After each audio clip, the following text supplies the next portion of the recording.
ರಾಜಕಾರಣಿಗಳು ಕಲಿಯುಗದ ಕಂಸ ದುರ್ಯೋಧನರು. ರಾಜಕೀಯ ಕೊತ್ತಂಬರಿ ಬೀಜಕ್ಕೆ ಬಹುಪರಾಕ್ ಆರ ಹಾಕೋನು ಅಹಂಕಾರಿ, ಹಾಕಿಸಿಕೊಳ್ಳೋನು ದುರಹಂಕಾರಿ. ಸಮಾಜ ರಾಜಕೀಯ ವಿರುದ್ಧ ದಿಕ್ಕಿನಲ್ಲಿವೆ. ಜನ ದಂಗೆ ಹೇಳಬೇಕು, ಚೀಮಾರಿ ಹಾಕಬೇಕು. ಸಮಾಜ ಕಲುಷಿತವಾಗಿದೆ, ಹೊಲಸು ಮಾಡಿದ್ದಾರೆ. ಸರ್ಕಾರ ಮಾಡಬೇಕಾದ ಶುದ್ಧಿ ಕಾರ್ಯವನ್ನು ಸ್ವಾಮಿಗಳಿಂದ ಆಗ್ತಾ ಇದೆ. ಗ್ರಾಮ ಸ್ವರಾಜ್ಯ ಆಗಬೇಕು, ಬಡವರು ಅಧಿಕಾರಕ್ಕೆ ಬರಬೇಕು. ರಾಮ ಮಂದಿರ ಮುಖ್ಯ ಅಲ್ಲ, ರಾಮರಾಜ್ಯ ಆಗಬೇಕು. ಬಸವ ಕ್ರಾಂತಿ ಆಗಬೇಕು. ಜೈಲಿಗೆ ಹೋದವರಿಗೆ ಪರ ಕೇಳೋ ಕೆಟ್ಟ ಸಂಸ್ಕೃತಿ ನಿಲ್ಲಬೇಕು. ರಾಜಕೀಯ ವೈವಿಧ್ಯಮಯ ಉದ್ಯಮ ಆಗಿದೆ. ರಾಜಕೀಯ ಅರಾಜಕತೆ ಸೃಷ್ಟಿಸುವ ಕಾರ್ಖಾನೆ ಆಗಿದೆ. ರಾಜಕೀಯ ಶುದ್ಧೀಕರಣ ಆಗಬೇಕು. CM ಕಾಲೆಳೆಯುವ ಕೆಲಸ ನಡೀತಾ ಇದೆ. ಸಮಾಜ ಮತ್ತು ರಾಜಕೀಯ ಕನ್ನಡಿಯಂತೆ ಒಂದಾಗಬೇಕು. ಸ್ವಾಮೀಜಿಗಳು ಅಯೋಗ್ಯರನ್ನು ರಾಜಕೀಯಕ್ಕೆ ಶಿಫಾರಸು ಮಾಡಬಾರದು. ಇವಿಷ್ಟು ಮುಖ್ಯಮಂತ್ರಿ ಚಂದ್ರು ಅವರು ಸಮಾಜ ಮತ್ತು ರಾಜಕೀಯ ಕುರಿತಾಗಿ ನಡೆಸಿದ ಚಿಂತನೆಗಳು. ಅವರ ಮಾತುಗಳಲ್ಲೇ ಕೇಳೋಣ ಬನ್ನಿ. ಶರಣಾರ್ಥಿ ಎಲ್ಲ ಬಂಧುಗಳಿಗೆ ನಾನು ವೇದಿಕೆ ಮೇಲೆ ಇರತಕ್ಕಂಥ ಎಲ್ಲ ಹೆಸರನ್ನ ಹೇಳೋದಕ್ಕೆ ಹೋಗಲ್ಲ, ನನ್ನ ಟೈಮ್ ವೇಸ್ಟ್ ಆಗುತ್ತೆ. ಶ್ರೀ ಸ್ವಾಮೀಜಿಯವರ ಪಾದಾರ ಬಿಂದುಗಳಿಗೆ ನನ್ನ ನಮನವನ್ನು ಸಲ್ಲಿಸುತ್ತಾ ಇವತ್ತಿನ ನೇರ ರಾಜಕಾರಣ ಮತ್ತು ಸಮಾಜ ಈ ಹುಣ್ಣಿಮೆಯ ಉತ್ಸವದಲ್ಲಿ ಆ ಕಾರಣಕ್ಕೋಸ್ಕರವಾಗಿ ಸೀಮಿತವಾಗಿ ಇಟ್ಕೋತಾ ಇದ್ದೀನಿ ಟೈಮನ್ನು. ಬಂಧುಗಳೇ, ಸ್ವಾಮಿಗಳು ಈಗಾಗಲೇ ಕೆರೆಗೆ ನೀರನ್ನು ತಂದಿದ್ದಾರೆ, ಬೀದಿಯಲ್ಲಿದ್ದ ಫ್ಲೆಕ್ಸ್ಗಳನ್ನು ಆಚೆಗೆ ಹಾಕಿದ್ದಾರೆ. ಅಷ್ಟು ಹೇಳಿದ್ರೆ ಸಾಕಾಗುತ್ತೆ. ಸೊಸೈಟಿಯಲ್ಲಿ ಎಷ್ಟು ಶುದ್ಧೀಕರಣವನ್ನ ಮಾಡ್ತಾ ಇದ್ದಾರೆ ಸ್ವಾಮಿಗಳು ಅಂತ ಅಂದ್ಬಿಟ್ಟು. ಸ್ವಾಮಿಗಳ ಬಗ್ಗೆ ನಾನು ಹೆಚ್ಚಿಗೆ ಹೇಳೋದಿಲ್ಲ. ಸಜ್ಜನರು, ಸೌಜನ್ಯರು, ನ್ಯಾಯಮೂರ್ತಿಗಳು, ಆಮೇಲೆ ಆಡು ಮುಟ್ಟದ ಸೊಪ್ಪಿಲ್ಲ ಅನ್ನೋ ರೀತಿಯಲ್ಲಿ ಬಹುತೇಕ ಎಲ್ಲ ವಿಚಾರಗಳಲ್ಲೂ ಕೂಡ ಜ್ಞಾನವನ್ನು ಪಡ್ಕೊಂಡು ಅದನ್ನ ನಿಮ್ಗೆಲ್ರಿಗೂ ಹಂಚ್ತಾ ಇದ್ದಾರೆ, ನಮ್ಮನ್ನೆಲ್ಲ ಮಾರ್ಗದರ್ಶನ ಮಾಡ್ತಾ ಇದ್ದಾರೆ.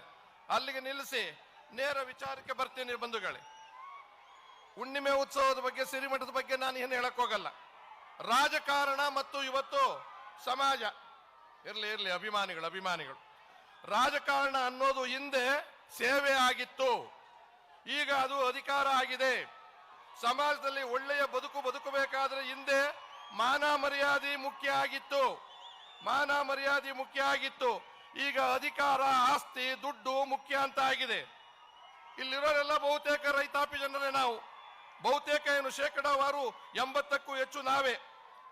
ನನಗೊಂದು ಸರ್ವಜ್ಞನ ಗಚ್ಚನ ಜ್ಞಾಪಕ ಬರುತ್ತೆ. ಕೋಟಿ ವಿದ್ಯೆಗಳಲ್ಲಿ ಮೇಟಿ ವಿದ್ಯೆಯೇ ಮೇಲು, ಮೇಟಿಯಂ ರಾಟಿ ನಡೆದುದಲ್ಲದೆ ಮಾತಿನಲ್ಲಿ ಸೋತವನೇ ಜಾಣ ಅಂತ. ಇವತ್ತು ಈ ರಾಜಕಾರಣವನ್ನು ನಾವು ಬೇರೆ ರೀತಿ ನೋಡಬೇಕಾಗಿದೆ. ಬಹಳ ಕೇಳಿಸ್ಕೊಳ್ಳಿ. ಕೋಟಿ ವಿದ್ಯೆಯಲ್ಲಿ ಮೇಟಿ ವಿದ್ಯೆಯೇ ಮೇಲು ಅಲ್ಲ, ಕೋಟಿ ವಿದ್ಯೆಗಳಲ್ಲಿ ಲೂಟಿ ವಿದ್ಯೆಯೇ ಮೇಲು ಅನ್ನುವ ವಿಚಾರ ಬಹಳ ಪ್ರಚಾರದಲ್ಲಿ ಇಟ್ಕೋಬೇಕಾಗಿದೆ. ಸರ್ವಜ್ಞ ಅವತ್ತು ಬರೆದಿಲ್ಲ ಇದನ್ನ. ಕೋಟಿ ವಿದ್ಯೆಗಿಂತ ಲೂಟಿ ವಿದ್ಯೆಯೇ ಮೇಲು. ಅದು ಯಾವ ಪಕ್ಷಗಳಲ್ಲಾಗ್ಲಿ, ಯಾರೇ ರಾಜಕಾರಣಿಗಳಾಗ್ಲಿ. ನೀರಿತ್ತು ಅಲ್ಲಿ.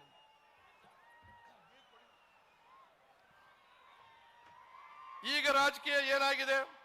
ಒಂದು ಪಕ್ಷ ಹಿಂದುತ್ವವನ್ನ ಅಟ್ಟಿಸ್ಕೊಂಡು ಹೋಗ್ತಾ ಇದೆ, ಉಳಿಸಿ ಅಂತ.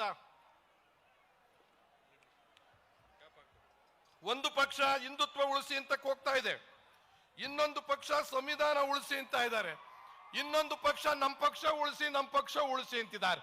ಇವತ್ತು ನಮ್ಮ ಕಣ್ಣೆದುರಿಗಿರ್ತಕ್ಕಂಥದ್ದು ರಾಜಕಾರಣವನ್ನು ಯಾತಕ್ಕೆ ತೀಕ್ಷ್ಣವಾಗಿ ಹೇಳ್ತಾ ಇದ್ದೇನೆ ಅಂದ್ರೆ, ಸ್ವಾತಂತ್ರ್ಯದ ಪೂರ್ವದ ರಾಜಕಾರಣ ಬೇರೆ, ಸ್ವಾತಂತ್ರ್ಯದ ನಂತರ ಗಾಂಧೀಜಿಯವರ ಸ್ವಾತಂತ್ರ್ಯ ತಂದುಕೊಟ್ಟ ಮೇಲೆ ಅಂಬೇಡ್ಕರ್ ಸಂವಿಧಾನದಲ್ಲಿ ಅಡಿಯಲು ಬಂದಂತ 75ನೇ ವರ್ಷದಲ್ಲಿ ಯಾವ ಸ್ಥಿತಿಯಲ್ಲಿ ಇದ್ದೀವಿ ಅಂದ್ರೆ, ಒಂದು ಸಂವಿಧಾನವನ್ನ ಓದದೇ ಇದ್ರು ಉಳಿಸ್ಬೇಕು ಅಂತಾರೆ, ಇನ್ನೊಬ್ರು ಹಿಂದುತ್ವವನ್ನ ಸರಿಯಾದ ರೀತಿಯಲ್ಲಿ ಅರ್ಥನೆ ಮಾಡ್ಕೊಳ್ಳದೆ ಅದನ್ನ ಅಟ್ಟಿಸ್ಕೊಂಡು ಹೋಗ್ತಾರೆ, ಇನ್ನೊಂದು ಪಕ್ಷ ನಮ್ಮ ಕುಟುಂಬ, ನಮ್ಮ ಪಕ್ಷ ಉಳಿಲಿ. ಇದು ರಾಜಕೀಯ ಪಕ್ಷದ ಪರಿಸ್ಥಿತಿ ಅಂತ ನಾನು ಹೇಳ್ತಾ ಇದ್ದೀನಿ. ಬಂಧುಗಳೇ, ಇದಕ್ಕೆ ಸುಳ್ಳು ಬೊಗಳೆ ಅಂತ ಹೇಳ್ತೀನಿ. ಇದನ್ನು ನಾವು ಕೇಳಬೇಕಾಗಿದೆ ಇವತ್ತು. ಪ್ರತಿನಿಧಿಗಳೇ, ಮೊದಲು ದೇಶ ಉಳಿಸಿ, ಈ ಸಮಾಜದಲ್ಲಿ ಸಾಮರಸ್ಯ ಉಳಿಸಿ, ಬಡಬಗ್ಗರ ಪ್ರಾಣ ಉಳಿಸಿ ಅಂತ ನಾವು ಕೇಳ್ಕೋಬೇಕಾಗಿದೆ. ಇವತ್ತಿನ ದಿವಸ ಉಳಿಸಬೇಕಾಗಿರೋದು ಸಂವಿಧಾನ ಅಲ್ಲ, ಅದಿದೆ, ಪಕ್ಷವೂ ಇರ್ತದೆ. ಬಡಬಗ್ಗರ ನೀತಿಯನ್ನ, ಬಡಬಗ್ಗರ ಬದುಕನ್ನ ಉಳಿಸಬೇಕಾಗಿದೆ. ರಾಜಕಾರಣಿಗಳು, ಮತದಾರರು ಹಣ ಕೇಳ್ತಾರೆ ಅಂತ ಬಡ್ಕೋತಾ ಇದ್ದಾರೆ, ಅದಕ್ಕೋಸ್ಕರ ನಾವು ಕೊಡ್ತಿದ್ದೀವಿ. ರಾಜಕಾರಣಿಗಳು ಏನ್ ಹೇಳ್ತಾರೆ? ಹಣ ಕೊಡ್ತಾರೆ, ಹಣ ಕೇಳ್ತಾರೆ, ಅದು ಕೊಡ್ತಿದ್ದೀವಿ ಜನ ಅಂತಾರೆ. ಜನ ಹೇಳ್ತಾರೆ ಅವರು ಬಡ್ಡಿ ಮಕ್ಕಳು ಬಂಡಿಗಟ್ಲೆ ದುಡ್ಡು ದುಡ್ದಿದ್ದಾರೆ, ಅದನ್ನು ಕಿತ್ಕೊಳ್ಳೋದಕ್ಕೋಸ್ಕರ ನಾವು ಓಟ್ ಹಾಕಕ್ ಬರ್ತಾ ಇದ್ದೀವಿ. ಅವರು ಕೊಡ್ತಾರೆ, ಇವರು ಭ್ರಷ್ಟಾಚಾರಿಗಳು, ನೀವು ಹೇಳ್ತಾ ಇದ್ದೀರಾ ಅವ್ರು ಕೊಡ್ತಾರೆ, ನಾವ್ ಯಾಕೆ ಬಿಡಬೇಕು ಅನ್ನೋ ತರದಲ್ಲಿ. ಅದು ಸತ್ಯನೇ ಒಂದು ರೀತಿಯಲ್ಲಿ. ಆದ್ರೆ ಪ್ರಜಾಪ್ರಭುತ್ವದ ವ್ಯವಸ್ಥೆಯಲ್ಲಿ ಸರಿನಾ? ಭ್ರಷ್ಟಾಚಾರಿಗಳು ಅಂದ್ರೆ ಭ್ರಷ್ಟಾಚಾರಿಗಳನ್ನ ಮಾಡಿದವರು ಯಾರು? ನಿಜ ಹೇಳ್ಬೇಕು ಅಂದ್ರೆ ನಮ್ಮ ಜನರಿಗೆ ಹಣ ತೋರಿಸಿ ಭ್ರಷ್ಟಾಗೊಳಿಸಿದವರು ನಾವೇ, ರಾಜಕಾರಣಿಗಳು. ಹಿಂದೆ ನಮ್ಮ ಜನ, ನಾನು ಹಿಂದೆ ಚುನಾವಣೆಯಲ್ಲಿ ನಿಂತಿದ್ದೆ, ಹಣ ಕೊಟ್ಟು ನಮ್ಮನ್ನು ಗೆಲ್ಲಿಸ್ತಾ ಇದ್ರು, ಊಟ ಹಾಕಿ ನಮ್ಮನ್ನು ಗೆಲ್ಲಿಸ್ತಾ ಇದ್ರು, ದಾಸೋಹ ಮಾಡಿ ನಮ್ಮನ್ನು ಗೆಲ್ಲಿಸ್ತಾ ಇದ್ರು ಚುನಾವಣೆಯಲ್ಲಿ. ಇವತ್ತೇನಾಗಿದೆ? ಹಂಡೆಯಲ್ಲಿ ಇವತ್ತು ನಾವು ಅಧಿಕಾರಕ್ಕೆ ಬಂದ ಮೇಲೆ ಹಂಡೆಯಲ್ಲಿ ಹಣ ಮಾಡ್ತೀವಿ, ಕಿಂಡಿಯಲ್ಲಿ ದುಡ್ಡು ಕೊಡ್ತಾ ಇದ್ದಾರೆ ನಿಮಗೆ. ಇದಕ್ಕೆ ರಾಜಕೀಯನ ನಾವು ಒಪ್ಕೋಬೇಕಾದ ಪರಿಸ್ಥಿತಿ ಇದೆ. ಬಹುತೇಕ ನಿಮಗೆ ಬಹಳ ಅರ್ಥ ಆಗುತ್ತೆ ಈ ವಿಚಾರಗಳು. ಯಾರನ್ನು ಉದ್ದೇಶಿ ನಾನು ಮಾತಾಡ್ತಾ ಇಲ್ಲ. ಸಾರ್ವಜನಿಕ ಜೀವನದಲ್ಲಿ ಈಗ ಅಬ್ಬರ ಅಟ್ಟಹಾಸ ಜಾಸ್ತಿ ಆಗಿದೆ. ಹಿಂದೆ ನಮ್ಮ ನಾಟಕಗಳಲ್ಲಿ ಒಂದಿತ್ತು ಸ್ವಾಮಿಗಳೇ, ಅಬ್ಬರ ಅನ್ನೋದು ನಾನು ಯಾಕೆ ಹೇಳ್ತಿದ್ದೀನಿ ಅಂದ್ರೆ, ಬಲರೇ ಎನ್ನಯ್ಯ ಸಮಾನರಾರು ದೊರೆಯೊಳಗಾರಿಹರೈ, ಬಲರೇ ಎನ್ನಯ್ಯ ಸಮಾನರಾರು ದೊರೆಯೊಳಗಾರಿಹೈ ಅಂತ ಆಡ್ತಾ ಇದ್ರಲ್ಲ, ಅದನ್ನ ನಮ್ಮ ರಾಜಕಾರಣಿಗಳು ಆಡ್ತಾ ಇದ್ದಾರೆ. ದರೆಯೊಳಗೆ ಯಾರಿದ್ದಾರೆ? ನಮ್ಮ ಅಟ್ಟಹಾಸಕ್ಕೆ ಯಾವುದಕ್ಕೂ ಅಡ್ಡಿ ಇಲ್ಲ ಅಂತ. ಆ ಅಬ್ಬರಕ್ಕೆ ಕಾರಣ ಇಲ್ಲಿರುವ ಬಂಡಿ ಹಣ. ಹಿಂದೆ ಬಕಾಸುರನಿಗೆ 12 ಬಂಡಿ ಅಂತ ಕೊಡಬೇಕು ಅಂತ ಒಂದು ಒಪ್ಪಂದ ಆಗಿತ್ತಂತೆ, ನಮ್ಮ ರಾಮ ಇದರಲ್ಲಿ ಕಳಿಸ್ಬೇಕು ಅಂತ ಆಯ್ತು. ಈಗ ಇವರಿಗೆ ಬಂಡಿಗಟ್ಟಲೆ ಹಣ ಕಳಿಸ್ಬೇಕು. ಹಣ ಇಲ್ಲದೆ ಏನೂ ಮಾಡಕ್ ಸಾಧ್ಯ ಇಲ್ಲ. ಇವತ್ತಿನ ಪರಿಸ್ಥಿತಿ ಎನ್ನುವ ಪರಿಸ್ಥಿತಿಗೆ ನಾವು ನಿರ್ಮಾಣ ಆಗಿದ್ದೇವೆ. ಇವರ ಅಬ್ಬರ ಅಟ್ಟಹಾಸಕ್ಕೆ ಪಾಪ ಜನರು ಎದುರು ಬಿಡ್ತಾರೆ. ಅಬ್ಬರಿಸಿ ಬೊಬ್ಬಿರಿಸೋದಿಲ್ಲರಿಗೂ ಭಯವಿಲ್ಲ, ಇದು ಹೇಳಬೇಕಾಗಿದೆ ನಾವು. ಆದ್ರೆ ಈ ಬಬುರ್ವಾನ ಹೇಳ್ದಂಗೆ ತೊಡೆ ತಟ್ಟು ನಿಲ್ಲಕ್ ಸಾಧ್ಯನಾ ನಮ್ಮ ಜನದ ಕೈಲಿ? ಅಬ್ಬರಿಸಿ ಬೊಬ್ಬಿರಿಸಲಿಲ್ಲ ಯಾರಿಗೂ ಸ್ಥಿತಿಯಲ್ಲಿ ನಾವಿದ್ದೀವ ಇವತ್ತು. ಈ ಕಲಿಯುಗದ ಕಂಸ ದುರ್ಯೋಧನರು, ನನ್ನನ್ನು ಸೇರಿಸಿ ಈ ಕಲಿಯುಗದ ಕಂಸ ದುರ್ಯೋಧನರು ಮುಚ್ಚು ಬಾ, ನಿನ್ನ ರುಂಡ ಮುಂಡಗಳನ್ನು ಚಂಜಾಡಿ ಬಿಡಿವೆ ಅನ್ನುವ ಸ್ಥಿತಿಯಲ್ಲಿ ನಾವಿದ್ದೀವಿ. ಮಾತುಕತೆ ಯಾವ ಲೆವೆಟ್ಗೆ ಹೋಗಿದೆ ಅನ್ನೋದು ಯೋಚನೆ ಮಾಡಿ. ನೀವು ಇತ್ತೀಚೆಗೆ ಗಮನಿಸಿರಬಹುದು, ಗಮನಿಸ್ತಿದ್ದು ಬಹಳ ಮಾಡಿರ್ತೀರಿ. ದೊಡ್ಡ ನಾಯಕರುಗಳ ಹುಟ್ಟಿದ ಹಬ್ಬ ಆಚರಿಸ್ತಾರೆ. ನಾವೆಲ್ಲರೂ ನಾಚಿಕೆ ಪಡ್ಬೇಕು. ಇವತ್ತಿನ ದಿವಸ ಹುಟ್ಟಿದ ಹಬ್ಬ ಆಚರಿಸ್ತೀವಿ. ಅದು 59 ಆಗಿರ್ಲಿ, 60 ಆಗಿರ್ಲಿ, 28 ಆಗಿರ್ಲಿ, ಹುಟ್ಟದ ಎಷ್ಟು ಖರ್ಚು ಮಾಡ್ತೀವಿ?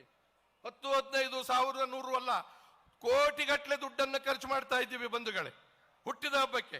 ಆ ಖರ್ಚು ಮಾಡೋ ಹಣದಲ್ಲಿ 106 ಶಾಲೆಗಳನ್ನ ತೆರೀಬಹುದು, ದುರಸ್ತಿ ಮಾಡಿಸಬಹುದು, ಸೌಲಭ್ಯ ಕೊಡಬಹುದು, 10 ಹಳ್ಳಿಗಳ ಅನುಕೂಲ ಮಾಡಿಕೊಡ್ಬಹುದು. ಆದ್ರೆ ಅಲ್ಲಿ ನಡೆಯೋದೇನು? ಮೆರವಣಿಗೆ, ಪರಾಕ್, ರಾಜಾದಿರಾಜ ಮಾರ್ತಾಂಡ ತೇಜ ಕೊತ್ತಂಬರಿ ಬೀಜ, ಬಹುಪರಾಕ್ 106 ಕೋಟಿ ಖರ್ಚು ಮಾಡಿ. ಈಗ ಹಿಂದೆಲ್ಲ ಮಂತ್ರಿಗಳಿಗೆ, ಶಾಸಕರಿಗೆ, ಸ್ವಾಮಿಗಳಿಗೆ, ಹೆಡ್ ಮಾಸ್ಟರ್ಗಳಿಗೆ ಆರಾತುರಾಯಿ ಆಗ್ತಿದ್ರು. ಆರಾತುರಾಯಿ ಗೌರವಿಸೋಕ್ಕೋಸ್ಕರ ಇದೊಂದು ಒಳ್ಳೆ ಪದ್ಧತಿ, ಒಳ್ಳೆ ಅಭಿರುಚಿ. ಅಂದ್ರೆ ಸುಗಂಧ, ಹೂವು ಅಂದ್ರೆ ಸುಗಂಧ, ಸುಂದರ, ಚೆಲುವು, ಪವಿತ್ರ, ಒಪ್ಕೊಳ್ಳೋಣ. ಆದ್ರೆ ಈಗೇನಾಗಿದೆ? ಕುತ್ತಿಗೆಗೆ ಹಾರ ಹಾಕ್ತಾ ಇಲ್ಲ. ನಾವೀಗ ಹಾರ ಹಾಕಕ್ಕೆ ಏನ್ ತರ್ತಾ ಇದ್ದೀವಿ? JCB ತರ್ತಾ ಇದ್ದೀವಿ. ನೋಡಿದ್ದೀರಾ ನೀವತ್ತು? ಬುಲ್ಡೋಜರ್. ಅದು ಬುಲ್ಡೋಜರ್ ಇರೋದು ಏನಕ್ಕೆ? ಗುಂಡಿ ಕೂತ್ರ ಮುಚ್ಚಕ್ಕೆ, ಎತ್ತಾಕಕ್ಕೆ, ಕೆರೆಗಳು ಉಳೆತ್ತಾಕಕ್ಕೆ. ನಾವಿಲ್ಲಿ ತರ್ತಿರೋದೇನಕ್ಕೆ? ಈ ರಾಜಕಾರಣ, ದುಡ್ಡು ಹೊಡೆದಿರೋ ರಾಜಕಾರಣಿಗಳ ಹಾರ ಹಾಕಕ್ಕೆ JCB ಇಂದ ತರ್ತಾ ಇದ್ದೀವಿ. ಅಯ್ಯೋ ರಾಮ, ಹಾರ ಕೂಡ ಹೂವಿಂದಲ್ಲ. ಜ್ಞಾಪಕ ಇರಲಿ. ಚಕ್ಲಿ, ಕೋಡ್ಬಳೆ, ನಿಪ್ಪಟ್ಟು, ಅನಾನಸ್ಸು, ಬನಾನಸ್ಸು, ಬಾಳೆಹಣ್ಣು, ಕುಂಬಳಕಾಯಿ, ಸೋರೆಕಾಯಿ, ಆ ಹಾರ ದೊಡ್ಡದಾಗಿರುತ್ತೆ. ಅದಕ್ಕೆ ತಲೆ ಕೊಡ್ಬೇಕು ಅಂತ ನಾವು ಇಲ್ಲಿ ಕೂತಿರೋ ರಾಜಕಾರಣಿಗೆಲ್ಲ ಟ್ರೈ ಮಾಡ್ತಿರ್ತೀವಿ. ಬಡ್ಡಿ ಮಗುಂದ ಏನಾದ್ರೂ ಹಾರ ಹಾಕಿದ್ರೆ ಆ ನಾಯಕನ ಆದಿಯಾಗಿ ಎಲ್ಲ ಪಚಕ್, ತಿಂಡಿನೂ ತಿನ್ನಂಗಿಲ್ಲ, ನಾವು ಬದುಕಂಗಿಲ್ಲ. ಬೇಕೇನ್ರಿ ಇದು? ಇದನ್ನ ನಾವು ಯಾಕೆ ಸ್ವಾಗತಿಸ್ತಾ ಇದ್ದೀವಿ? ನೀವು ಯಾಕೆ ಅದನ್ನು ಮಾಡ್ತಾ ಇದ್ದೀರಾ? ಯಾಕೆ ಮಾಡಿಸ್ಕೋತಾ ಇದ್ದಾರೆ? ಇಲ್ಲಿ ಒಂದು ಕಾರಣ ಇದೆ. ಹೂವಿನ ಹಾರ ಹಾಕದವನಿಗೆ ನಾನು ಎಷ್ಟು ದೊಡ್ಡ ಮನುಷ್ಯ ಅನ್ನೋ ಅಹಂಕಾರ ತೋರ್ಸೋದಕ್ಕೆ, ಹಾಕಿಸ್ಕೊಳ್ಳೋನು ದುರಹಂಕಾರ ತೋರ್ಸಕ್ಕೆ. ಇದನ್ನ ಮಾಡಿರಂಗಿದ್ರೆ ಮಾಡ್ರಪ್ಪ. ಹಾಕೋನು ಅಹಂಕಾರಿ, ಹಾಕಿಸ್ಕೊಳ್ಳೋನು ದುರಹಂಕಾರಿ. ರಾಜ್ಯಕ್ಕೆ ಯಾವುದೇ ರೀತಿಯ ಅನುಕೂಲ ಇಲ್ಲ ಅನ್ನೋದನ್ನ ನಾನು ನಿಮ್ಗೆ ಈ ಮಾತಿನಲ್ಲಿ ಹೇಳ್ತಾ ಇದ್ದೀನಿ. ಇದರ ಲೀಡಿಗೆ ದುರಹಂಕಾರ ಆಗುತ್ತೆ. ಇದಾದ ಮೇಲೆ ಜೀವನದ ಸಾಮಾಜಿಕ ಮೌಲ್ಯಗಳು ಪ್ರಾಕೃತಿಕ ನೆಲೆಯಲ್ಲಿ ಆವಿಷ್ಕಾರಗೊಳ್ಳದೆ ಏರುಪೇರಾದರೆ ಬದುಕು ಹೇಗೆ ದುಸ್ತರವಾಗಬಹುದು? ಪ್ರತಿಯೊಬ್ಬರೂ ಜೀವನದ ತಮ್ಮ ತಮ್ಮ ಪಾತ್ರಗಳನ್ನು ಸಮರ್ಪಕವಾಗಿ ನಿರ್ವಹಿಸದೇ ಹೋದಲ್ಲಿ ಇಡೀ ವ್ಯವಸ್ಥೆ ಹೇಗೆ ದುರಂತಕ್ಕೆ ಒಳಗಾಗಬಹುದು ಎಂಬುದಕ್ಕೆ ಇದೆಲ್ಲ ಸಾಕ್ಷಿ. ಬಸವಣ್ಣನ ಆಗ್ಲೇ ಒಂದು ಮಾತು ಹೇಳಿದ್ರು, ಅಂತ ಪರಿಸ್ಥಿತಿ ಬಿಡಿಸಿ ಹೇಳ್ಬೇಕಾಯ್ತೆ. ಒಲೆ ಹತ್ತಿ ಊರಿದೊಡೆ ನಿಲ್ಲಲು ಬಹುದಲ್ಲದೆ ದರೆ ಹತ್ತಿ ಊರಿದೊಡೆ ನಿಲ್ಲಲು ಬಾರದು. ಏರಿ ನೂರುಂಬಡೆ ಬೇಟೆ ಬೇಳೆ ಇದು ಬೇಲಿ ಬೇಳೆ ಮೇಯುವಡೆ, ನಾರಿ ತನ್ನ ಮನೆಯಲ್ಲಿ ಕಳುವಡೆ, ತಾಯಿ ಮಲಹಾಲ ನಂಜಾಗಿ ಕೋಲುವಡೆ, ಇನ್ನಾರಿಗೆ ದೂರೋದು. ತಾಯಿ ಹಾಲು ವಿಷ. ಏನ್ ಹೇಳ್ತೀರಾ? ನಾರಿ ಮನೆಯಲ್ಲಿ ಕಳ್ತಾನ, ಬೇಲಿನೇ ಎದ್ದು ನೀರು ಕುಡಿಯಕ್ಕೆ ಶುರು ಮಾಡಿದೆ. ಯಾರಿಗೆ ಹೇಳ್ತಾ ಇದ್ದೀರಾ? ಇವತ್ತು ಈ ಪಕ್ಷ ಆ ಪಕ್ಷದಲ್ಲಿ ಇಡೀ ದೇಶದಲ್ಲಿ ರಾಜಕಾರಣ ಮತ್ತು ಸಮಾಜ, ಹಿಂದೆ ಸಮಾಜ ರಾಜಕಾರಣ ಒಟ್ಟಿಗೆ ಹೋಗ್ತಿತ್ತು, ಈಗ ವಿರುದ್ಧ ನಕ್ಕಲಿದ್ದಾವೆ. ಅದರ ಕೆಲಸನೇ ಬೇರೆ. 5 ವರ್ಷದ ತನಕ ರಾಜಕಾರಣಿಗಳಿಗೂ ಸಮಾಜಕ್ಕೂ ಸಂಬಂಧ ಇಲ್ಲ. 5 ವರ್ಷದ 1 ತಿಂಗಳಲ್ಲಿ ರಾಜಕಾರಣಿಗಳಿಗೂ ಇವ್ರಿಗೂ ಬಹಳ ನಿಕಟ ಸಂಬಂಧ. ಇವರು ಅವತ್ತೊಂದು ದಿವಸಕ್ಕೋಸ್ಕರ ನಾವು ಸಮಾಜದಲ್ಲಿ ಇದ್ದೀವಿ ಅಂತ ತೋರಿಸ್ಕೊಳ್ಳೋದು. ಇದು ಇವತ್ತಿನ ಪರಿಸ್ಥಿತಿಯಲ್ಲಿ ಆಗಿರ್ತಕ್ಕಂಥದ್ದು. ಏನ್ ಮಾಡ್ಬೇಕು? ಇದಕ್ಕೆ ಏನ್ ಮಾಡ್ಬೇಕು? ದಂಗೆ ಹೇಳಬೇಕು, ಕೂಗಾಕಬೇಕು, ದಂಡಿಸ್ಬೇಕು, ಶಿಕ್ಷಕಲ್ಲಿ ಚೀಮಾರಿ ಹಾಕ್ಬೇಕು. ಯಾವುದರಿಂದ ನಾನು ಹೇಳೋದಿಲ್ಲ, ಯಾಕಂದ್ರೆ ಎಲ್ಲ ನಮ್ಮವರೇ ಕೂತಿದ್ದಾರೆ ಇಲ್ಲ ಇಲ್ಲಿ. ಚೀಮಾರಿ ಅಂತೂ ಹಾಕ್ಬೇಕಾಗಿದೆ ಅಲ್ವಾ? ಮಕ್ಕಕ್ಕೆ ಮಂಗಳಾರತಿ ಹತ್ತಬೇಕು ನಮ್ಮವ್ರಿಗೆ. ಯಾಕೆ? ನಮ್ಮವ್ರಿಗೆ ಬುದ್ಧಿ ಇಲ್ವಾ? ನಮ್ಮವನು ಚುನಾವಣೆ MLA ಆಗ್ಬೇಡ್ವಾ? ನಮ್ಮವ್ರು ಏನು ಆಗೋಕ್ ಸಾಧ್ಯನೇ ಇಲ್ವಾ? ಅವರೇ ಆಗ್ಬೇಕಾಗಿದ್ಯಾ? ಅಧಿಕಾರಕ್ಕೆ ಬರೋಕ್ ಮುಂಚೆ ಹೇಳ್ತಾ ಇದ್ರು ಒಬ್ರು ಮುಖಂಡರು, ಹೆಸರು ಹೇಳೋದಿಲ್ಲ ನಾನು, ಚುನಾವಣೆಯಲ್ಲಿ ಗೆದ್ದು ಬಂದ ಅಧಿಕಾರಿಗಳ ಇವರಿಗೆ ನಾಯಕರಿಗೆ ಹೇಳ್ಕೊಟ್ರು ನಮ್ಗೆ. ಅವಾಗ ನಾನು ಕೂಡ ಚುನಾವಣೆ ಹೋಗ್ತಿದ್ದೆ. ಇವರು ಅವನಕ ಕೆಲಸ ಮಾಡ್ತಾವನೆ, ಅಧಿಕಾರಿ ಲಂಚ ತಿಂತಾ ಇದ್ದಾನೆ, ಈ ಸರ್ಕಾರ ಸರಿಗಿಲ್ಲ, ಅಲ್ಲಿ ಬಡಿಗೆ ತಗೊಂಡ್ ಬಡೀರಿ ಓಟ್ ಕೇಳಕ್ ಹೋಗುವಾಗ. ಓಟ್ ಗೆದ್ದಾದ್ಮೇಲೆ ಹಂಗೆ ಜನ ಬಂದ್ರು ಬಡಿಯಕ್ಕೆ, ತಡೀರಿ ಸ್ವಲ್ಪ ತಡೀರಿ. ಅವತ್ತು ನಾನು ಹೇಳಿದ ತಪ್ಪಾಗಿದೆ, ಅನುಸರಿಸ್ಕೊಂಡು ಹೋಗೋಣ ಅನ್ನೋ ಈ ವಸ್ತಿನ ಸ್ಥಿತಿ. ಯಾರು ಹೆಸರು ಅಂತ ನಾನು ಹೇಳೋದಿಲ್ಲ. ಬೇರೆಯವರು ಬದುಕಂಗಿಲ್ಲ, ಬಡವರು ಬದುಕು ಪರವಾಗಿ ಆಯ್ತು, ನಿಮ್ಮ ದರ್ಪ ಬಬ್ದಾಳಿಕೆ ಅತಿರೇಕ ಆಯ್ತು, ಹಳ್ಳಿಗಳಲ್ಲಿ ಬಡಿದಾಟ ಒಡೆದಾಟ, ನೆಮ್ಮದಿಯ ಸಮಾಜ ಕಲುಷಿತವಾಯಿತು, ಊರು ಕೇರಿ ಎಲ್ಲ ಹೊಲಸಾಯ್ತು. ಬೇರೆ ಅರ್ಥದಲ್ಲಿ ಹೇಳೋದಿಲ್ಲ, ಹೊಲಸಾಗಿ ಹೋಗಿದೆ. ಏನಿದು? ಬೆಂಕಿ ಬಿತ್ತು. ಇದಕ್ಕೆಲ್ಲ ಏನ್ ಮಾಡಬೇಕು? ಕಾರಣ ಯಾರು ಇದಕ್ಕೆಲ್ಲನೂ? ಈಗ ಶುದ್ಧವಾಗಬೇಕಲ್ಲ. ಅದನ್ನೇ ಸ್ವಾಮಿಗಳು ಸುಮಾರು ವರ್ಷದಿಂದ ಇವತ್ತು ಯಾತಕ ಅವ್ರನ್ನ ಬೇಸ್ತೀನಿ ಸರ್ಕಾರ ಮಾಡಬೇಕಾದ ಕೆಲಸವನ್ನ ಸಂಪೂರ್ಣವಾಗಿ ಒಬ್ಬ ವ್ಯಕ್ತಿ ಮಾಡ್ತಿದ್ದಾರೆ, ಶುದ್ಧೀಕರಿಸ್ತಿದ್ದಾರೆ. ಏನನ್ನು ಶುದ್ಧೀಕರಿಸ್ತಿದ್ದಾರೆ? ನಮ್ಮ ಬದುಕನ್ನು ಶುದ್ಧೀಕರಿಸ್ತಿದ್ದಾರೆ, ನಮ್ಮ ಬುದ್ಧಿಯನ್ನು ಶುದ್ಧೀಕರಿಸ್ತಾ ಇದ್ದಾರೆ, ನಮ್ಮ ವ್ಯವಸ್ಥೆಯನ್ನು ಶುದ್ಧೀಕರಿಸ್ತಾ ಇದ್ದಾರೆ, ಊರನ್ನ ಶುದ್ಧೀಕರಿಸ್ತಿದ್ದಾರೆ, ರಾಜ್ಯ ದೇಶವನ್ನು ಶುದ್ಧೀಕರಿಸ. ನಾವು ಏನಾಗಿದ್ದೀವಿ? ಓಟಿಗೆ ಬಂದಾಗ ಕೇಳಬೇಕಾಗತ್ತೆ, ಸ್ವಾಮಿ ಹೊಡೀರಿ, ಇವತ್ತು ಕೇಳಬೇಡಿ, ಮಂಗಳಾರತಿ ಎತ್ತಿ, ಆರತುರ ಹಿಡ್ಕೊಂಡಲ್ಲ, ಪೊರ್ಕೆ ತಗೊಂಡು ಮಂಗಳಾರತಿ ಎತ್ತಿ. ಪೊರ್ಕೆ ಇರೋದು 2 ಕೆಲ್ಸಕ್ಕೆ, ತಪ್ಪು ಮಾಡಿದಾಗ ಹಿಡ್ಕೊಂಡು ಬಡಿಯಕ್ಕೆ, ಗಲೀಜಾದಾಗ ಗುಡಿಸಿ, ಎದುರಿಗೆ ನಿಂತಾಗ ಮಕ ಕೆರೀರಿ, ಕೆಳಗಡೆ ಕಸ ಹೊಡೀರಿ. ಆಗ ಶುದ್ಧ ಆಗುತ್ತೆ, ಊರು ಶುದ್ಧ ಆಗುತ್ತೆ, ದೇಶ ಶುದ್ಧ ಆಗುತ್ತೆ. ಸಂವಿಧಾನ, ಪ್ರಜಾಪ್ರಭುತ್ವ, ಧರ್ಮ, ಧಾರ್ಮಿಕ ದುರುಪಯೋಗ, ಲೂಟಿ ಮಾಡುತ್ತಿರುವ ಇವತ್ತು ಬಾಯಿ ಬಿಟ್ಟು ಹೇಳಬೇಕಾಗತ್ತೆ. ನಮ್ಮ ರಾಜ್ಯದಲ್ಲಿ JCB, ನಾನು ಅಲ್ಲಿದ್ದವನೇ.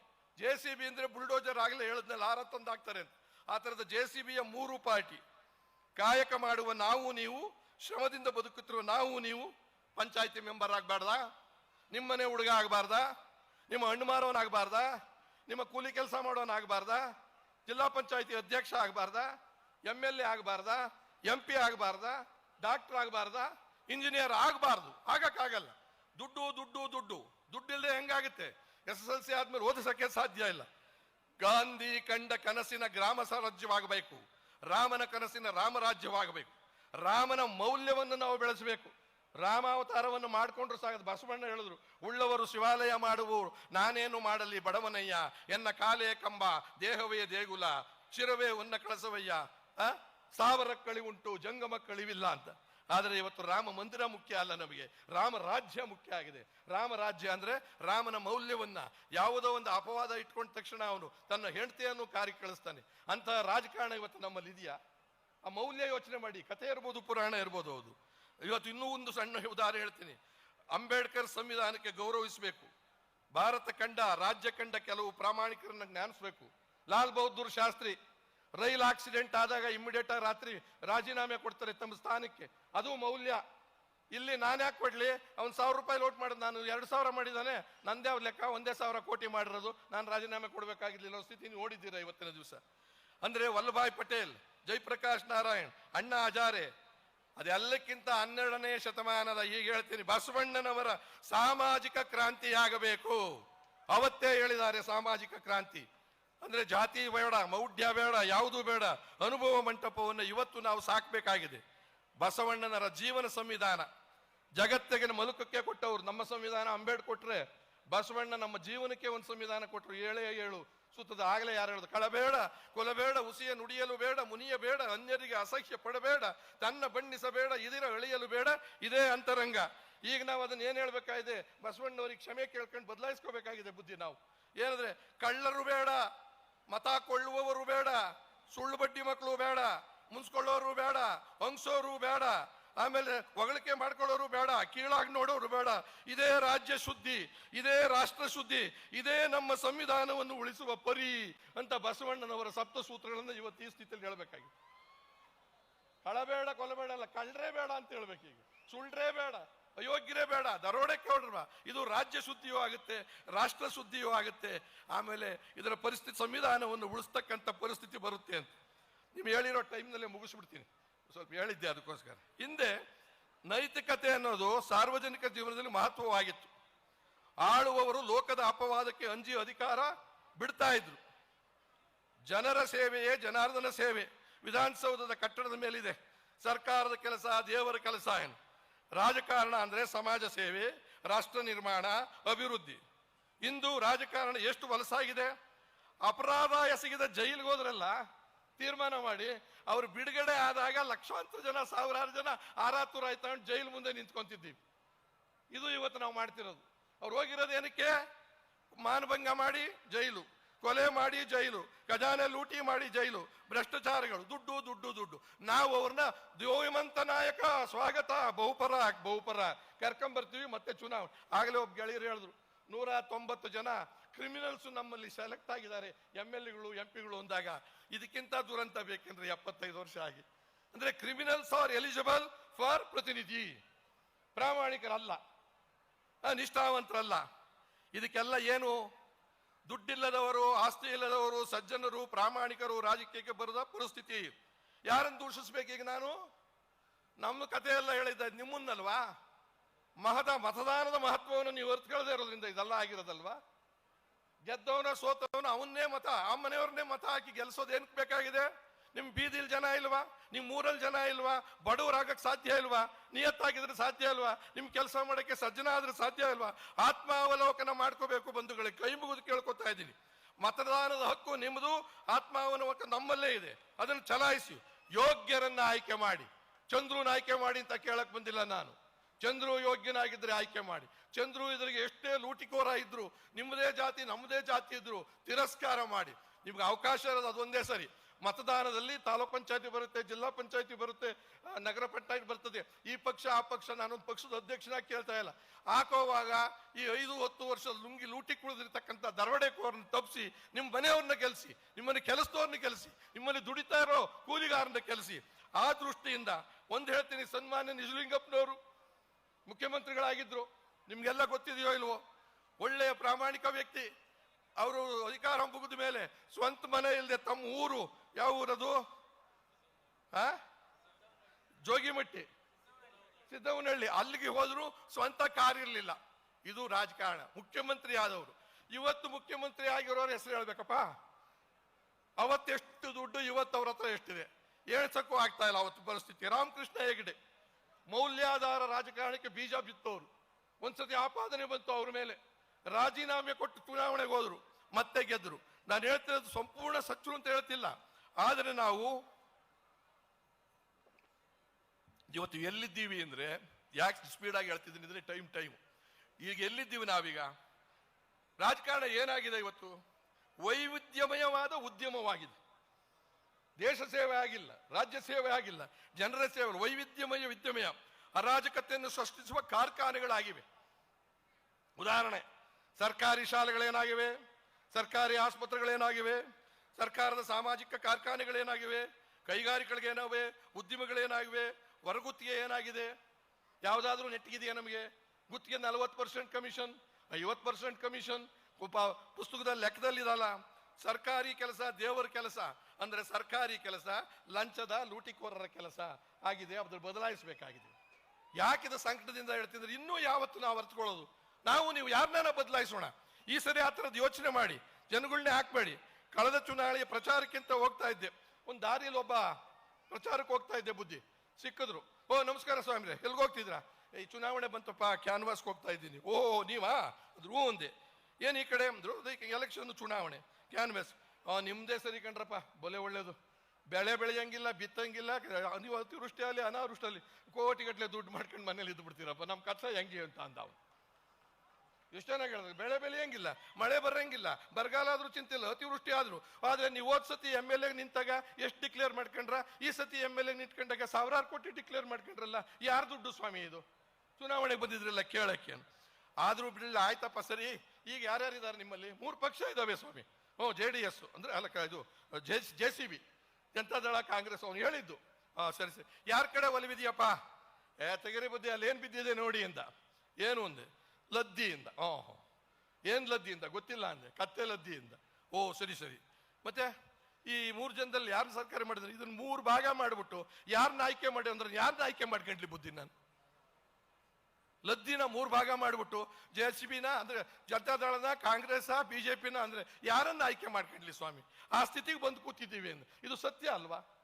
ಹೇಳಿದ್ರೆ ಬೇಜಾರಾಗುತ್ತೆ ನಮಗೆ. ನಾನೇ ಕೇಳಿಸ್ಕೊಂಡಂಥವ್ರು ಮತ್ತೆ ಎಂಥದ್ದೇನಾಗಲಿ ಎಲೆಕ್ಷನ್ ಅಲ್ಲಿ ಬರೋ ಹೊತ್ತಿಗೆ ಇಷ್ಟೊಂದು ದುಡ್ಡು ಪಕ್ಷ ಇದಾವೆ ಯಾವುದನ್ನು ಕೂಡ ನಾವು ಯೋಚನೆ ಮಾಡ್ಬೇಕು ಇದನ್ನೆಲ್ಲವನ್ನು. ಯಾಕೆ ಮಾತು ಹೇಳ್ತೀನಿ ಅಂತ ಅಂದ್ರೆ ನನಗೆ ಸ್ವಾಮಿಗಳು ಏನು ಹೇಳಿದ್ರು ಅಂದ್ರೆ ಊರೂರು ತಿರ್ಕೊಂಡು ಸ್ವಲ್ಪ ರಾಜಕಾರಣ ಇವತ್ತು ಹೆಂಗಿದೆ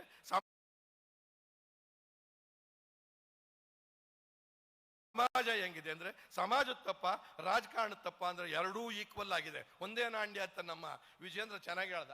ಮುಂಚೆ ಬೇರೆ ಬೇರೆ ಇತ್ತು ಸಮಾಜ ಅಂದ್ರೆ ಪ್ರಜೆಗಳು ಅಂದ್ರೆ ಪ್ರಜೆ ಆಳೋನು ಇದು ರಾಜ ಅಂದ್ರೆ ರಾಜ ಪ್ರಜೆಗಳು ಅಂದ್ರೆ ಆಳುವವರು ಅಂತ ಇತ್ತು. ಅದು ಹೋಗಿದೆ ಈಗ ಪಳ್ಳೆಗಾರಿಕೆ ಬಂದಿದೆ ಆ ರಾಜಕಾರಣ.